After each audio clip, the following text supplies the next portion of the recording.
time for the treat. Thank you, Dr. Perry, for that gracious introduction. And greetings to all of you and congratulations to all of you.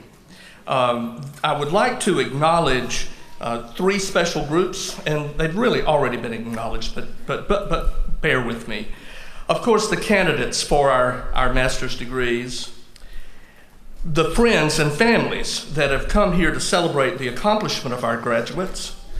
And if you would indulge me, would you stand if you're able and be recognized? Friends and family. Everybody stand up.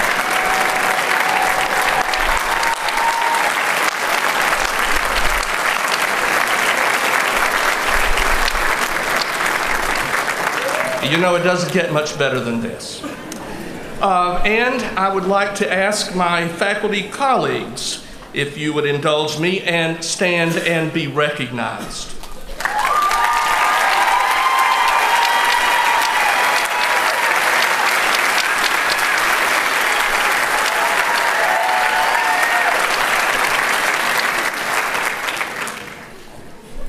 It is a distinct honor for me to have the opportunity to say something to all of you at this special time when I know that all of your attention is solely on listening to me for however long I talk.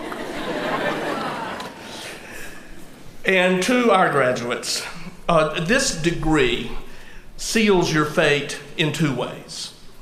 First, as a lifelong learner, and second, and most importantly, as an individual that now thinks with a scholarly habit of mind. And it is this habit of mind thing that I will talk most about. Now you might say, who is not a lifelong learner? In a very narrow sense, everybody has to be in order to just survive, because our natural and technological environments change rather quickly these days. But in the sense I mean it, being a lifelong learner means that you are now compelled to exercise your curiosity in a disciplined way. Being a curious person who has the intellectual tools to allow that curiosity to bear fruit is forever part of who you are. And indeed, you have those tools because you gathered them in every graduate course you took. They came not only from the theories and the methods and the best practices that you had to learn, but also from the behavior modeled by your faculty. Now bear with me just a bit as I try to describe what it means to have a scholarly habit of mind. You now have a set of skills you learned related to your scholarship that also happen to be very useful in life and in citizenship. You know, for example, that correlation and causation are not the same things. And knowing this is useful in research in your profession and useful in life. You know how to be skeptical and demand proof. You know how to be rigorous and thorough. You know how to be exposed to opinions and judgments different from your own. And you understand how to sort through the expanding universe of information with an eye for good research design that yields reliable and valid data. One of the most troubling observations that many of us have made is how easy it seems for people not to think for themselves, not to think using the tools that come with the scholarly habit of mind. We often see individuals depending on stereotypes as shortcuts to thinking, people who are swayed by others in positions of authority just because of the authority, individuals who are persuaded to see the world in a certain way simply because of the strong opinions of others, regardless of fact, and people who don't want to be bothered by the intricate and sometimes profound conundrums of modern life on our planet.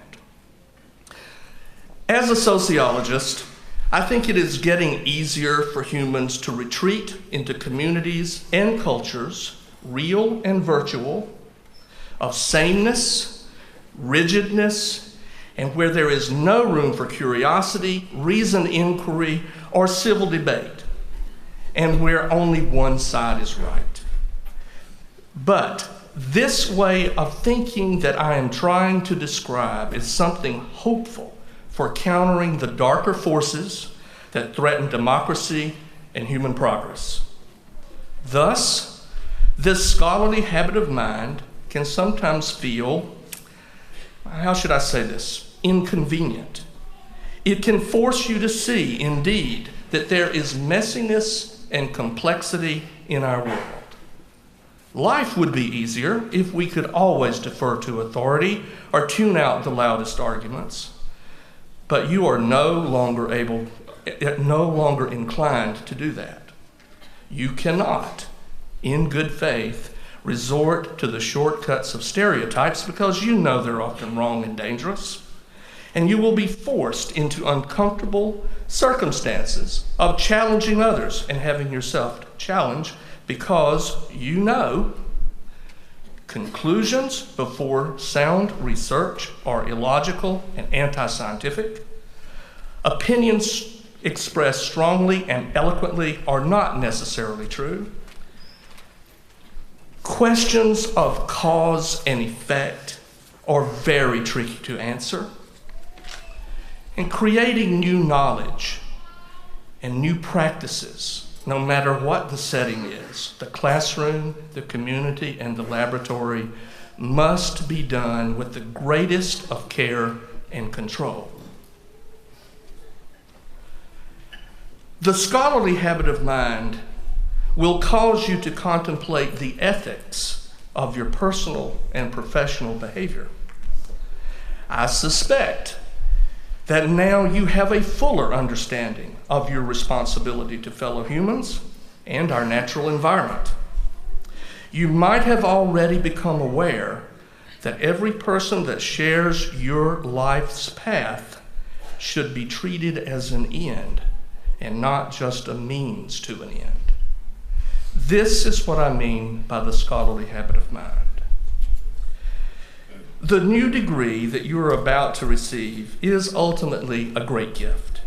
It will allow new doors to be open for you and your career advancement. You know this already, I suspect. And it will be a joy in that it will enable you to be a better servant to those around you and especially to those in your charge. Now, speaking of service, in the context of a graduate level commencement, does bring to mind the idea of leadership. With this degree, you will be expected to not only be really smart, but to conduct yourself in a way that reflects well on Longwood and its mission. And I have just a few tips to add about leadership. Learn to listen more than you talk. This sounds easier than it really is. But being able to listen and do it in a way that your audience truly believes you care can build trust. Be careful with how you handle the confidences of others. Being known for having discretion and with confidentiality is a virtue that will serve you well. And since I have already made reference to one interpretation of Immanuel Kant's categorical imperative, I will go ahead and throw this interpretation in. As a leader, behave yourself as if your behavior could become law for everybody. I want you tonight to reflect on how these past 30-plus credit hours, beautifully bundled into a wonderful, life-changing degree, have enabled you to do more for yourself and for others. I want you to reflect on the sacrifices that you and your loved ones have made so that you could arrive at this point in life. I want you to appreciate the work of your faculty and a lot of professional staff members on your behalf. I want you to forever treasure your alma mater. Longwood is a place you have enjoyed, mostly, right? But its real existence is in the degrees that are now part of who you are. Your contributions in and out of the classroom have been forever added to the collective essence of Longwood University.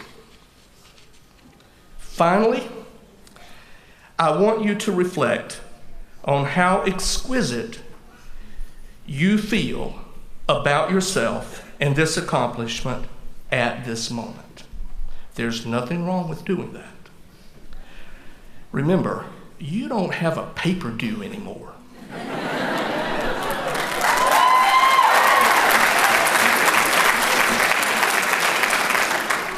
So, if you will indulge me again, let's literally take a deep breath as we think about this. Okay, deep breath now.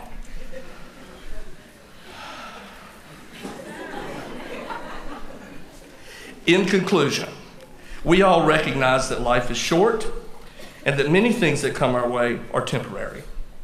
The advanced degree you're about to receive is not temporary. It will serve you your lifetime. Your achievement here tonight is a shining example of Longwood's great mission.